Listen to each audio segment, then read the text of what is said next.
By the way, আপনাদের জন্য আগ্নেয়াস্ত্র লাইসেন্স পাওয়াটা কি ইজি না? হঠাৎ করে বেটের না, আমাদের শোনেন, যারা তো মানে ওয়াইফকে সম্মান করা কি অপরাধ? বলা হলো যে বউকে দিয়েছে হাসপাতালে, মেয়েকে দিয়েছে ফুটবল খেলায়। এগুলোর একমাত্র কি জানেন? এগুলোর একমাত্র ওষুধ হলো এদের ইটের বদলে পাটকেল দিতে হবে, অন্যথায় এরা থামবে না। প্রতিনিয়ত জামাতের আমিরের পা চাটছে, জুতা পরিষ্কার করে দিচ্ছে। বাই দ্য ওয়ে, আপনাদের জন্য আগ্নেয়াস্ত্র লাইসেন্স পাওয়াটা কি ইজি না? মানে সরকারি গভর্নমেন্টের যারা কাজ করেন। আই ডোন্ট নো, আমি চেষ্টা করি নাই। ওকে, মানে এটা তো আপনার জানা থাকার কথা, যে কারণে আপনাকে জিজ্ঞেস করছি। আমি চেষ্টা করি নাই, হয়তো ইজি বলতে এখন তো সবার জন্য কম্পারেটিভলি ইজি কিনা আই ডোন্ট নো। টক শোতে কোনোভাবে বহন টহন করার কোনো সুযোগ নাই তো, তার আগে আমাদেরকে একটু চেক টিক করে বসতে হবে, মানে পরিস্থিতি আসলে যেরকম যেদিকে যাচ্ছে। হ্যাঁ, না আমরা কিন্তু দেখেছি বিভিন্ন জায়গাতে, বিভিন্ন দেশের হঠাৎ করে বেটের না, আমাদের শোনেন, যারা আসলে বিএনপির সাথে আছি বা আন্দোলন সংগ্রাম, বিএনপির সাথে যুগপৎ আন্দোলন যারা ছিল, হ্যাঁ, তারা হয়তো যুক্তি দিয়ে কথা বলে মাঝে মাঝে বাধ্য হয়ে অ্যাটাকিং মোডে যায়। জামাত ইসলাম যেভাবে গালিগালাজ করে, অপতথ্য প্রচার করে, এরকম আসলে বিএনপির কেউ করে না। রাশেদ, আমাদের চোখ দিয়ে আমরা দুই দলকেই দেখি।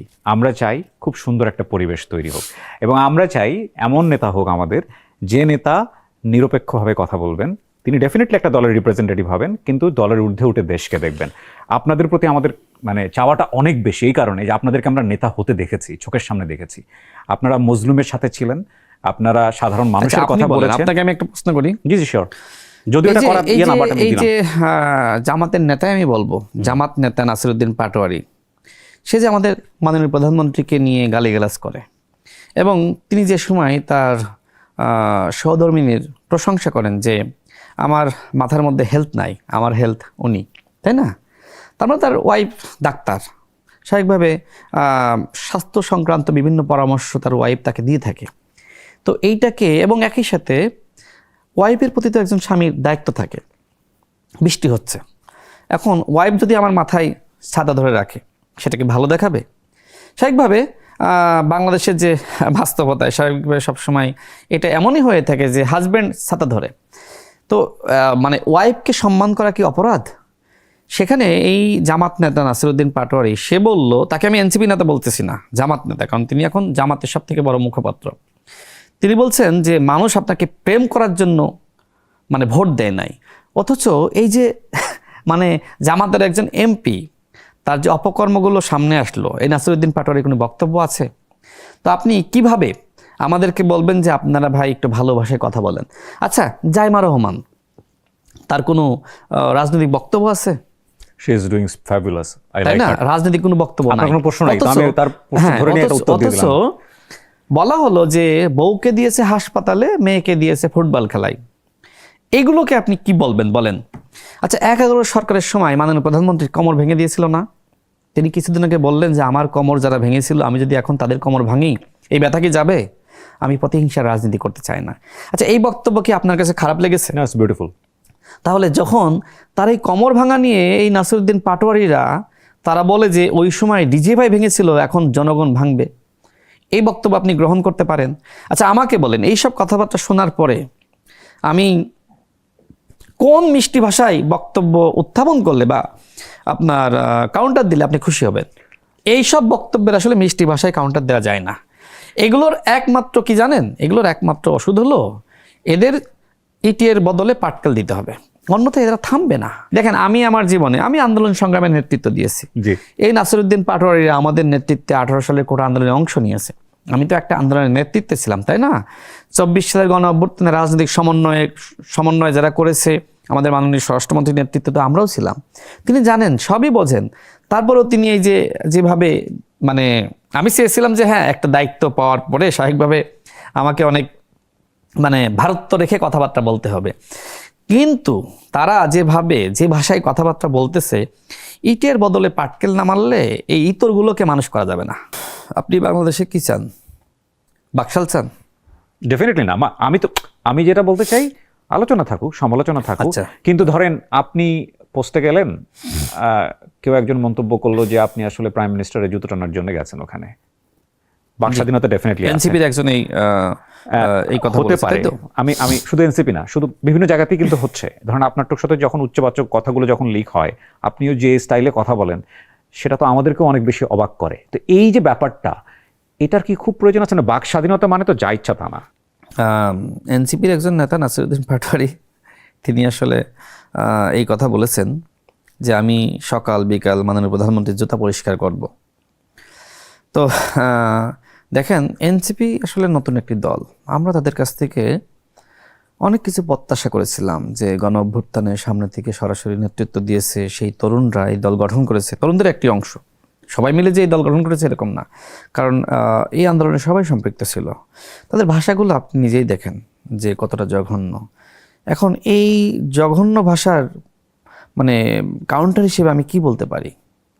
নাসিরুদ্দিন পাটোয়ারিকে আসলে জামাত ইসলাম এইভাবেই তৈরি করছে। সে একসময় বাম রাজনীতি করেছে, নিজেই বলেছে সে ছাত্র ফেডারেশন করত, এবং এই ছাত্র ফেডারেশন করা অবস্থায় সে আবার শিবিরের রাজনীতি করত।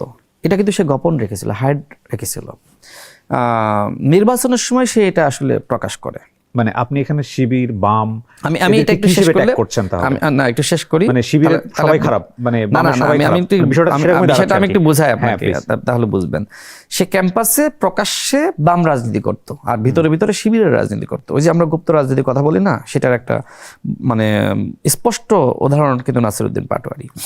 এবং যেটি হয়েছিল যে সে জাস্ট গণ অভ্যুত্থানের পরে যে সময় জাতীয় নির্বাচনের আগে সে জামাত এবং শিবিরকে বলল যে আমি আসলে শিবিরের রাজনীতি করতাম। এর কারণটা হলো সে জামাতের সাথে জোট করে। দেখেন, ঠিক যে সময় এনসিপি গঠিত হলো সেই সময় জামাতকে নাসিরুদ্দিন পাটোয়ারি কি বলেছিল? ভারতের এক্সটেনশন। ভারত এবং জামাত স্বাধীনতা বিরোধী, সার্বভৌমত্ব বিরোধী, মানচিত্র বিরোধী, জামাতকে ক্ষমতায় আনা যাবে না, জামাত দেশের জন্য থ্রেট, নানান কথাবার্তা বলেছিল। আরও বলেছিল জামাত সংস্কার চায় না, জামাত ভণ্ডামি করছে। এই কথাগুলো বলেছিল। কেন বলেছিল আই ডোন্ট নো।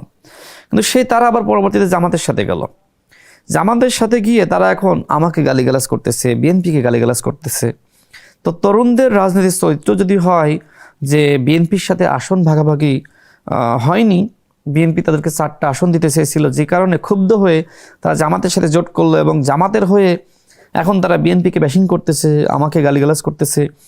এটা তো নতুন বন্দোবস্তের রাজনীতি না, এটা আসলে নতুন ভণ্ডবস্ত। তারা পুরাতন দলগুলোকে বলে না যে পুরাতন দলগুলো জাতির সাথে প্রতারণা করতেছে। দেখেন, এই প্রজন্মের দল হয়ে এনসিপি যে জাতির সাথে প্রতারণা করলো, এই কথা কিন্তু আমি বলি নাই। খেয়াল থাকবে আপনার, রাষ্ট্র সংস্কার আন্দোলন, এবি পার্টি এবং এনসিপি 3টা দল মিলে শুরুতে জোট হয়েছিল। রাষ্ট্র সংস্কার আন্দোলনের যিনি সভাপতি অ্যাডভোকেট হাসনাত কায়ুম, তাকে বলা হয়েছিল যে আমরা আর যার সাথে যাই না কেন, আমরা জামাতের সাথে যাব না, আসলে একসাথে জোট করি। আর রাষ্ট্র সংস্কার আন্দোলন ছিল আসলে বিএনপির জোটে, মানে বিএনপির যুগপৎ আন্দোলনে। তাদেরকে এই কথা বলে, নতুন রাজনীতি করবে এই কথা বলে বের করে আনলো। পরবর্তীতে তারা কিন্তু রাষ্ট্র সংস্কার আন্দোলনের সাথে প্রতারণা করে তারা কিন্তু জামাতের সাথে গেল, তাই না? এরপরে অ্যাডভোকেট হাসনাত কায়ুম তিনি একটা বক্তব্য দিয়েছিলেন সেন্স টেলিভিশনে। সেখানে বলেছিলেন যে এনসিপি জাতির যে ক্ষতি করেছে সেটা এনসিপিও জানে না, এনসিপি জাতির সাথে প্রতারণা করেছে, ধোঁকাবাজি করেছে। দেখেন, আজকে এনসিপি ঠিক এইভাবে, মানে আমি একটা উদাহরণ দিলাম, অসংখ্য প্রতারণা জাতির সাথে করেছে। নাসিরুদ্দিন পাটোয়ারি এখন আসলে প্রতিনিয়ত জামাতের আমিরের পা চাটছে, হ্যাঁ, জুতা পরিষ্কার করে দিচ্ছে, এবং তাদের হয়ে একটা পোস্টে আছেন। পোস্টে আসি তো ঠিক আছে, কিন্তু এই কাজগুলো তিনি করছেন, এই কাজগুলো তিনি প্রতিনিয়ত করতেছেন। আমি কোনো পোস্টে নাই, সো আপনার সাথে ওনার ডিফারেন্স আছে। কিন্তু না, ডিফারেন্স তো থাকবে, কিন্তু তিনি যেটা বলেছেন, মানে আমাকে যেটা বলেছেন তিনি সেই কাজটাই করতেছেন। আমি ওই কাজটা করতেছি না। আমি বুদ্ধিভিত্তিক জায়গা থেকে কাজ করি, আমি রাজনীতি নিয়ে কাজ করি, আমাকে রাজনৈতিক দায়িত্ব দেওয়া হয়েছে। আর তিনি প্রতিনিয়ত জামাতের হয়ে আমাকে যে কথাগুলো বলেছেন না, তিনি ওই কাজগুলো আসলে করতেছেন।